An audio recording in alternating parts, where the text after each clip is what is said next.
Ayan na guys, luto na ang ating picadillo or ginig na ano ko, nabakbak kanina eh. Giniling na pork. Nilunod ko na ang silibel at nilagang itlog.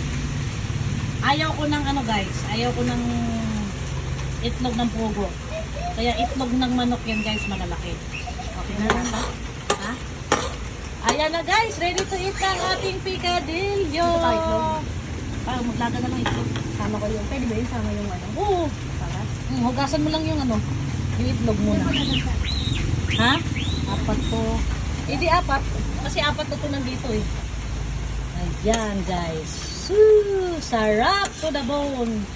Hinihintay ko lang guys na kulong. Ayan.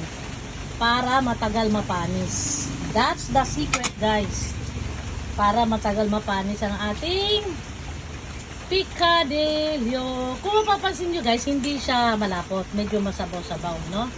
Kasi yun ang gusto ng mga anak ko, masabaw-sabaw. Isang anak ko, yung iba naman gusto tuyot. Kaso lang, kapag pinainit nila, kasi mahilig silang maligam-gam lagi kinakain nila, hindi pa painit nila.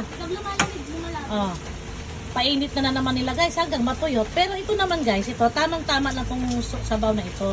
Kasi pagka lumamig na to, lalapot na rin to. Ayan. Tansyang-tansya ko na yun guys, itong kawali ko. Ayan. Ayan guys. Diba? How sarap.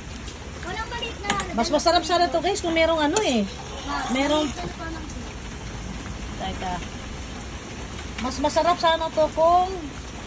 Dito na lang sa ano kawali oh, na ano, malalim.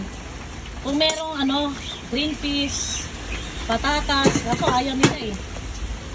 Yung patatas, Ay, patatas.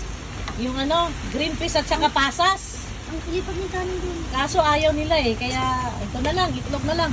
Green peas pwede, Okay. patatas. Bye! See you on my eating!